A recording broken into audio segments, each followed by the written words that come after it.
नमस्कार, स्वदेश न्यूज देख रहे हैं आप। आपके साथ मैं हूं प्रशंसा और हमारा आज का मुद्दा है जमानत पर सियासत। दरअसल आपको बता दें कि बलौदाबाजार हिंसा मामले में भिलाई विधायक देवेंद्र यादव को आखिरकार सुप्रीम कोर्ट से जमानत मिल गई है।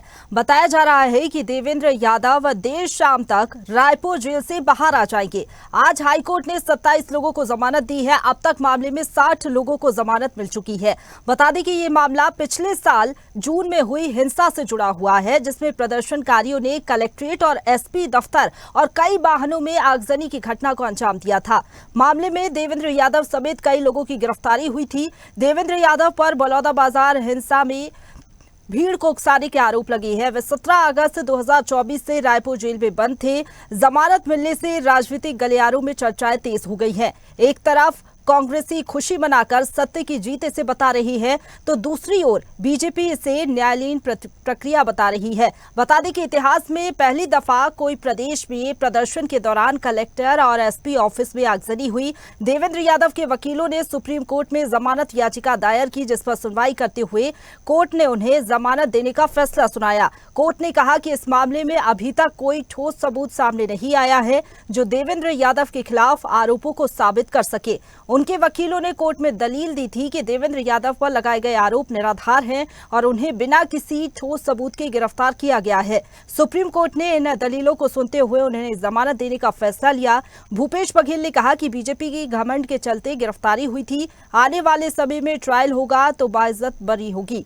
वहीं उन्होंने कहा कि षड्यंत्र करके घटना को अंजाम दिया गया है। गृह मंत्री इसके लिए जिम्मेदार हैं। सरकार ने अपनी नाकामी छिपाने के लिए गिरफ्तारी की थी, तो वही बीजेपी इसे न्यायालयीन प्रक्रिया बता रही है। कोर्ट का फैसला सबको मान्य है। बीजेपी का कहना है कांग्रेस का ये कृत्य है, ना इसे सतनामी समाज बख्शेगा, ना ही कानून बख्शेगा, ना ही जनता। हालांकि विधायक देवेंद्र यादव की जमानत के बाद प्रदेश में सियासी पारा हाई हो गया है। कांग्रेस बीजेपी एक दूसरे पर आरोप लगा रही है और लगातार बयानबाजी का सिलसिला भी बरकरार है। किस तरीके से प्रतिक्रिया सामने आई है कांग्रेस और बीजेपी की, पहले वो आपको सुनवाते हैं और उसके बाद चर्चा को आगे बढ़ाएंगे। कांग्रेस के विधायक श्री देवेंद्र यादव को अंततः सुप्रीम कोर्ट से जमानत मिल गई। सत्य की जीत हुई। सत्य परेशान हो सकता है लेकिन पराजित नहीं हो सकता है। देवेंद्र यादव को भारतीय जनता पार्टी की सरकार ने षड्यंत्र पूर्वक इस मामले में फंसाया था। देवेंद्र यादव की लोकप्रियता से सरकार डरी हुई थी और कांग्रेस पार्टी को इस मामले में फंसाने की साजिश रची गई थी। न सिर्फ देवेंद्र यादव, हमारे वहाँ के जिला अध्यक्ष, वहाँ के NSUI अध्यक्ष समेत तमाम कार्यकर्ताओं को फंसाया गया था।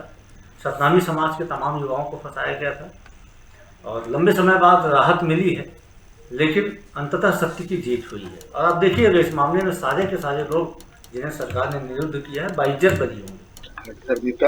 और उसके जो घमंड है उसके कारण से गिरफ्तारी हुई थी। प्रशासन में कुछ भी कर सकते हैं, ये जो उनकी सोच है इसके कारण से ये गिरफ्तारी हुई थी। आज माननीय उच्चतम न्यायालय ने उन्हें बेल दी है और मैं समझता हूँ कि आने वाले समय में जब भी ट्रायल होगा वो बाइज्जत बरी होंगे, क्योंकि ये षड्यंत्र हुआ था जैद खान को काटने का। समाज के लोगों ने CBI जांच की मांग की, जो आज तक के नहीं किया। वो अपराधी आज तक पकड़े नहीं गए, बल्कि ये सरकार के निकम्मेपन के कारण से बलौदाबाजार के कलेक्ट्रेट और SP कार्यालय जले, गाड़ियां वाहन जले। इसके लिए कोई दोषी है तो विष्णुदेव साय की सरकार है, गृह मंत्री भी इसके जिम्मेदार है।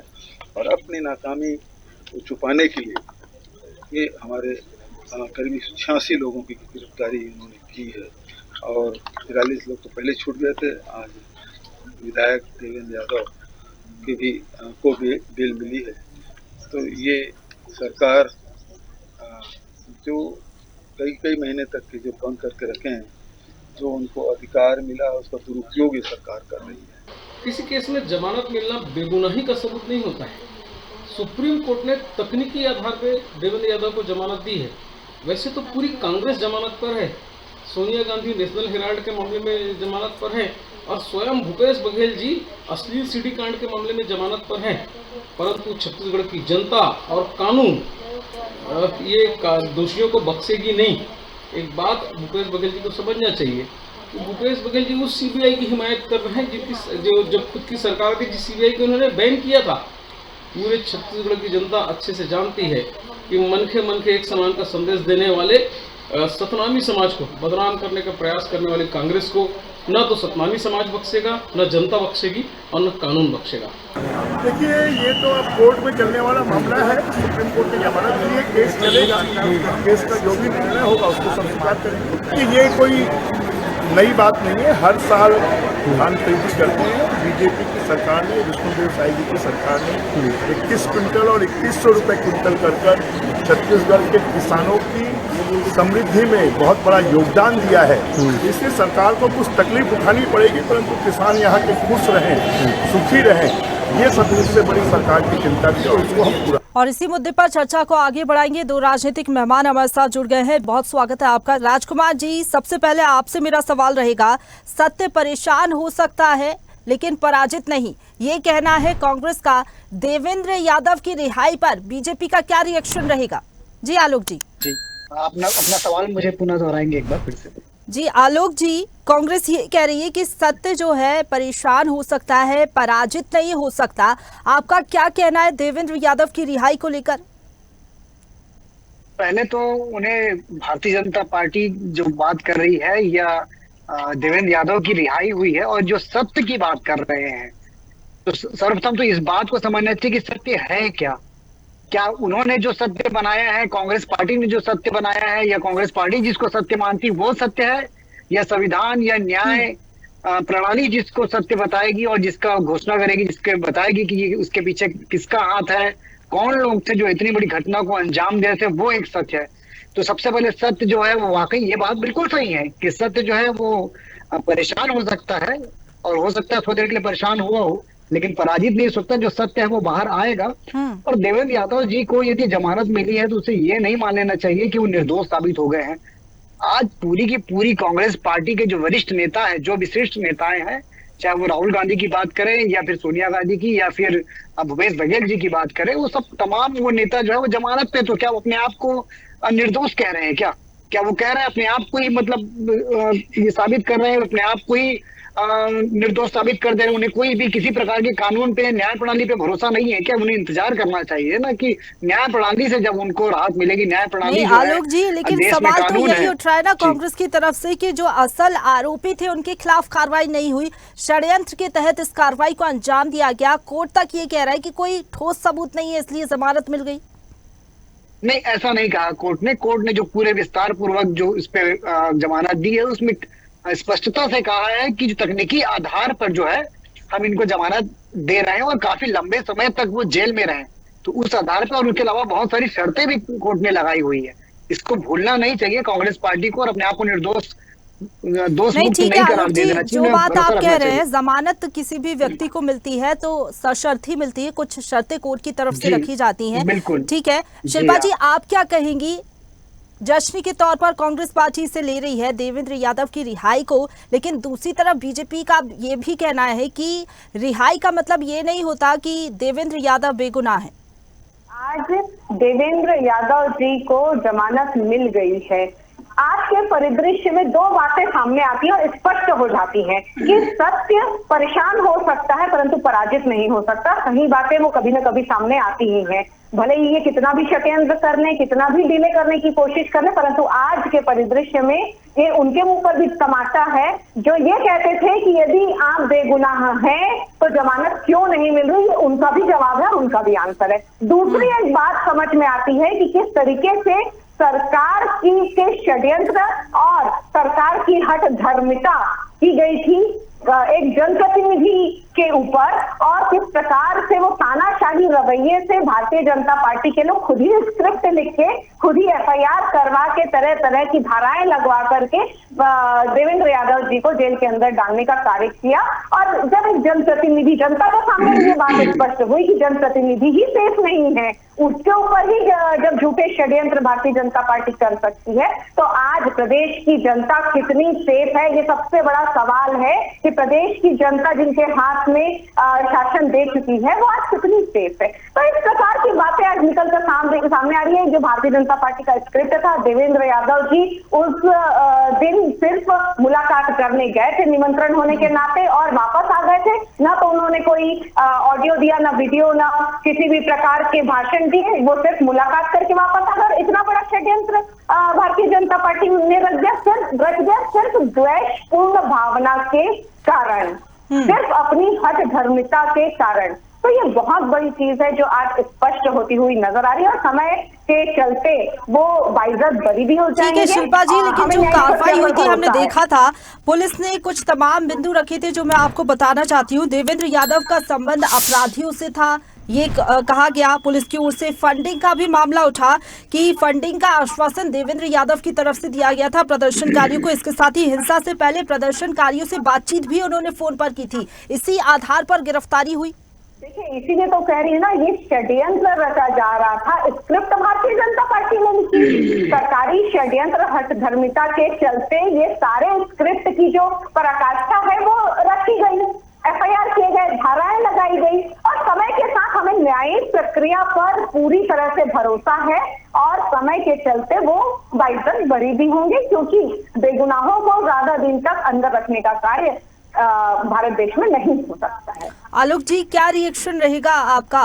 कांग्रेस तो तब भी कहती रही जब गिरफ्तारी हुई कि जिम्मेदार सरकार है, षड्यंत्र पूर्वक ये कार्रवाई हो रही है, बेगुनाह है देवेंद्र यादव, इसलिए आज तो रिहाई मिल गई उनको, आगे बाइज्जत बरी भी वो हो जाएंगे।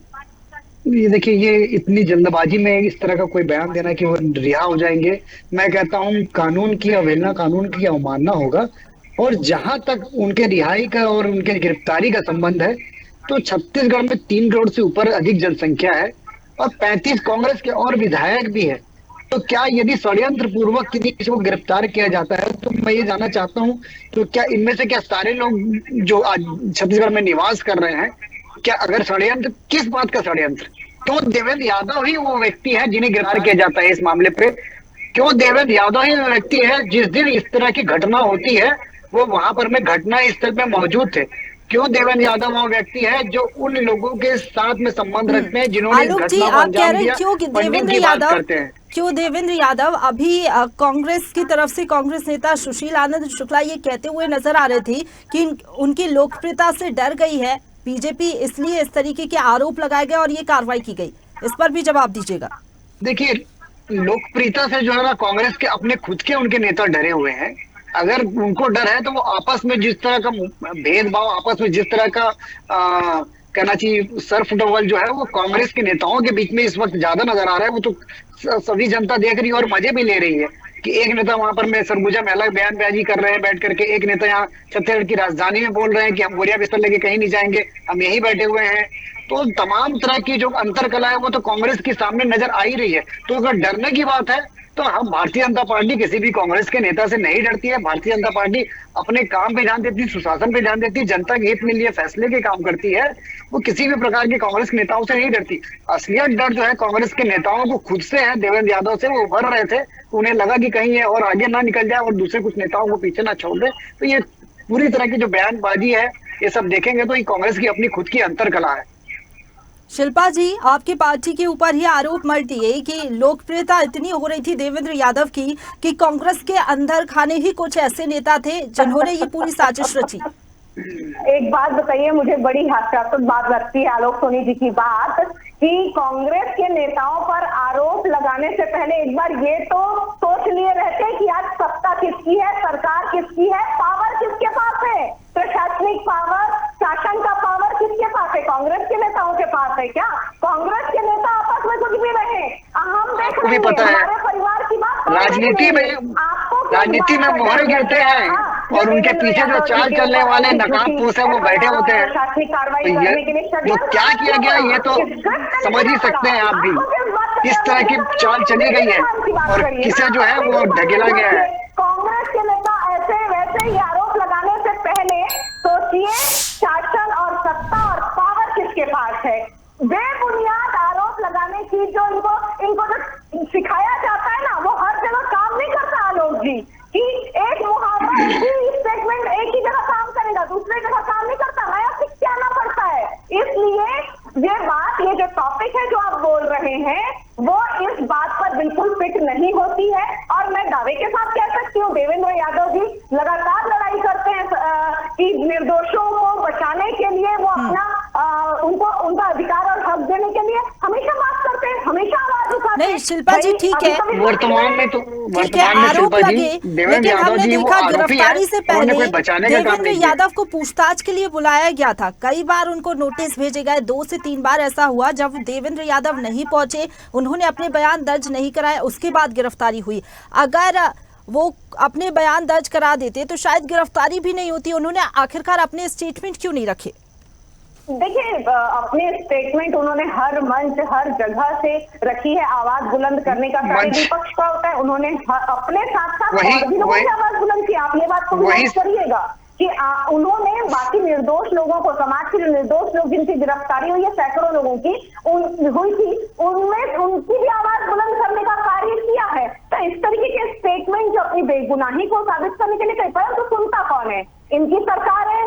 हम अलग अलग मंचों से हम बात करते रहे हैं, इवन डिबेट में भी बात करते रहे हैं और अलग अलग मंचों से अलग अलग प्लेटफॉर्म पे। सुनता कौन है? सुनवाई जो है इस सरकार में नहीं होती है। सच को ठीक है, आप कह रही है कि आवाज बुलंद करने का काम किया है जनता का। दूसरी तरफ बीजेपी तो ये कह रही है कि हाँ बुलंद किया है, लेकिन हौसला उस वक्त बुलंद किया है जब इस हिंसा को अंजाम दिया जा रहा था। बीजेपी के इस तरीके के आरोप है कि भड़काया गया हिंसा के लिए। लगाने में माहिर हैं। ठीक है आलोक जी, सुना आपने, क्या कहेंगे? देखिए शिल्पा जी कह रही है कि तमाम मंच में जाकर के अपनी बात रखी, तमाम आयोजनों में। तो देवेंद्र यादव जी क्या या कांग्रेस पार्टी ये समझती है कि वो उनके जो आयोजन है, उनके जो तमाम मंच है, वही इस देश की कानून है? क्या वही उस देश का कानून व्यवस्था है या उसी व्यवस्था के अनुसार देश चलेगा?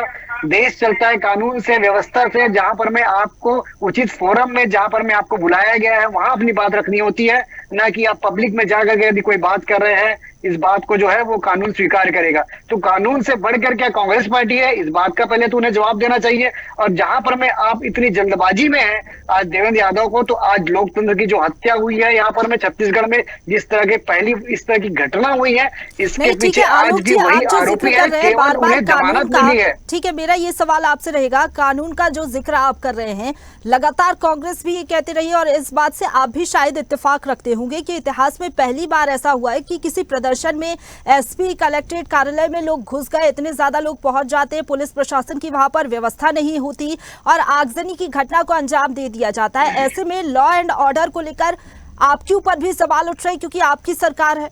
जी बिल्कुल, देखिए इस बात में कोई गुरेज नहीं है कि जो घटना हुई बहुत दुखद है और इस तरह की घटना वापस होनी भी नहीं चाहिए। लेकिन ये घटना पूरी तरह से षड्यंत्र के द्वारा रचित की गई थी, जो समाज के लोगों को उद्वेलित किया गया। वहां पर में बैठे हुए कुछ असामाजिक तत्वों ने, जो आज भी जमानत नहीं मिली, ऐसे कई असामाजिक तत्व है जो वहां पर में आज भी कानून के अंदर, जेल के अंदर अपनी सजा काट रहे हैं। और जब तक नहीं, ठीक है आलोक जी, ये षड्यंत्र की बात आखिरकार दोनों ही पार्टी की तरफ से क्यों की जाती है? कांग्रेस कह रही है आपने षड्यंत्र किया, आप कह रहे हैं कि कांग्रेस पार्टी के अंदर ही षड्यंत्र चल रहा है। देखिए मेरा यही कहना है कि षड्यंत्र यदि नहीं होता तो क्यों देवेंद्र यादव जी वहां पर विराजमान थे? क्यों ये घटना होने के बाद में भी उन तमाम लोगों के साथ में फोन कॉल के माध्यम से, जैसा पुलिस ने जानकारी उपलब्ध कराई है, वो जुड़े हुए थे? तो क्यों उन तमाम लोगों के कनेक्ट में थे, उन लोगों के संपर्क में थे जिन्होंने इस घटना को अंजाम दिया है?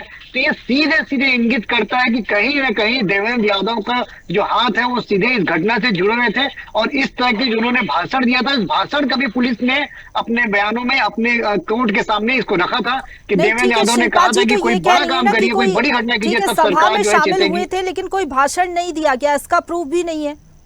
नहीं, इसके पहले उन्होंने जो है तमाम वहां पे जो लोग मौजूद थे, वो मंच पे जाकर के नहीं, लेकिन उसके पहले उन्होंने उज्ज्वलित किया था। आम जो लोग वहां मौजूद थे उन्हें कहा था, पुलिस ने खुद अपने जो रिपोर्ट जो दी है कोर्ट के समक्ष, उस समझ पे लिखा है कि देवेंद्र यादव ने उकसाया था वहां पर में, और कहा था कि आप जो है कोई बड़ी घटना को अंजाम दीजिए, तभी जो है देश कानून जो है या सरकार जो है आपकी बात सुनेगी। तो ये सब सारी चीजें जो है उनके खिलाफ जाती है, उन्हें इंगित करती है कि कहीं ना कहीं देवेंद्र यादव का जो है इस घटना के पीछे बहुत बड़ा हाथ है। और उसके पीछे कांग्रेस पार्टी जो आज खड़ी हो रही है, तो ये भी गलत दिखाता है कि कांग्रेस पार्टी आज एक अपराधी के साथ, जिन्होंने लोकतंत्र की हत्या करी है और इतने बड़े वारदात को अंजाम दिया है, जो छत्तीसगढ़ के शांति के टापू में पहली बार हुआ है। ठीक है शिल्पा जी, आरोपियों की, अपराधियों की वकालत क्यों की जाती है कांग्रेस की तरफ से? भूपेश बघेल जिस तरीके से बयान दे रहे हैं, क्यों आखिरकार ऐसा? अगर ऐसा था कि देवेंद्र यादव हिंसा में शामिल नहीं थे, तो बात वही फिर से आ जाती है कि सच उनको सामने रखना चाहिए था। लगातार बीजेपी पर आरोप हालांकि वो लगाते रहे कि षड्यंत्र पूर्वक इस कार्रवाई को अंजाम दिया गया। पुलिस प्रशासन को लेकर भी उन्होंने कहा कि एक तरफा कार्रवाई की गई है।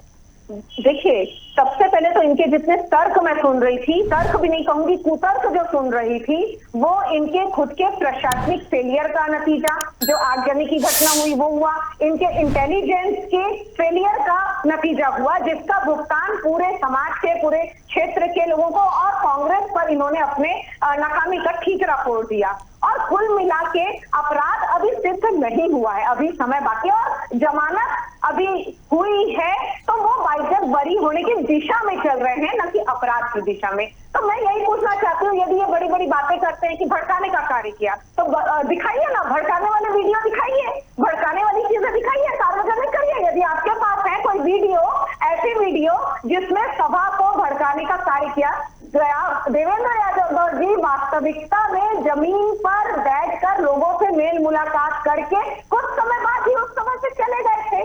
आगजनी की घटना उसके बाद हुई, तो ये कौन से भाषण और कौन सी चीजों की बात करते हैं? सार्वजनिक करिए, वीडियो सार्वजनिक करिए। ठीक है आलोक जी, अगर कोई प्रूफ है तो सार्वजनिक क्यों नहीं किए जाते वो प्रूफ? देखिए, जो भी जब तक यहाँ पर कोर्ट में मामला है उसे सार्वजनिक नहीं किया जा सकता, पहली चीज। दूसरी चीज, मैं इस कांग्रेस प्रवक्ता से जानना चाहता हूँ कि देवेंद्र यादव जी ना तो बलौदाबाजार से विधायक है, ना उस क्षेत्र के प्रतिनिधि है, एक बात, और ना ही वो सतनामी समाज से जो है उन ताल्लुक रखते हैं। फिर वो बलौदाबाजार की उस घटना में, उस धरना प्रदर्शन में क्यों गए थे? इस बात का भी जवाब उन्हें देना चाहिए। ना उन्होंने, समाज ने किसी प्रकार से उन्हें बुलाया था, ना उन्हें बुलाया था। समाज साफ शब्दों में कह रहा है, इसको इनकार कर चुका है कि हम देवेंद्र यादव किसी प्रकार से सम्मिलित नहीं किया था।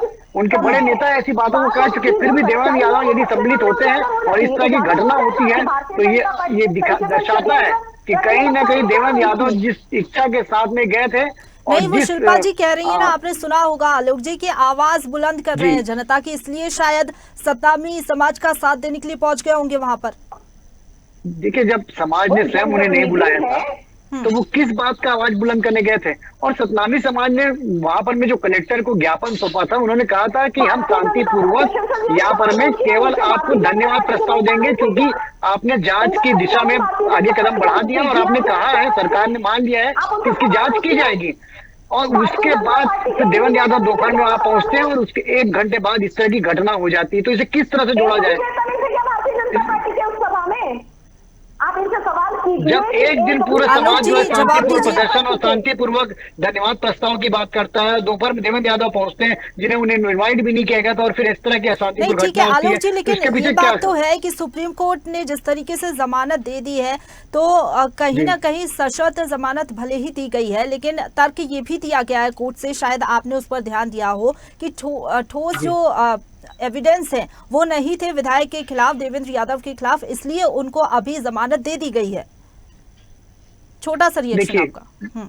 मुझे सिर्फ इतना कहना है कि हमें कानून पर, व्यवस्था पर पूरा भरोसा है, और जब यदि न्यायालय, माननीय उच्च न्यायालय और न्यायालय में ये जो मामला है ये अभी विचारणीय है, इस पे जो है कार्रवाई चल रही है, तो हमें इसके संयम रखना चाहिए और उनका आदेश का इंतजार करना चाहिए जब तक इस पे कोई चलिए ठीक है, कानून फिलहाल जो है के वो लिए अपनी राय लेकिन नहीं रखता है। जमानत जरूर मिल गई है देवेंद्र यादव को, जो कि एक बड़ी बात कांग्रेस से मान रही है, जश्न भी मना रही है। फिलहाल आप दोनों राजनीतिक मेहमानों का बहुत धन्यवाद हमारे साथ जुड़ने के लिए और चर्चा में शामिल होने के लिए। तो बात कर रहे थे जमानत पर सियासत हो रही है। दरअसल आपको बता दें कि बलौदाबाजार हिंसा मामले में आरोपी पाए जाने पर देवेंद्र यादव की गिरफ्तारी हुई और उसके बाद अब सुप्रीम कोर्ट ने फैसला सुनाया, उन्हें रिहाई दे दी जाएगी। आज शाम को वो जेल से बाहर आ जाएंगे।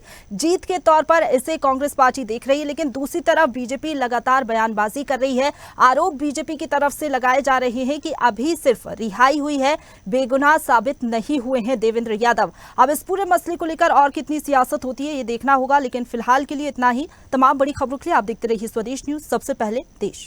ताजा खबरों के लिए लाइक, फॉलो और YouTube पर सब्सक्राइब कर बेल आइकन दबाएं। साथ ही ताजा अपडेट्स के लिए स्वदेशलाइव.com पर विजिट करें।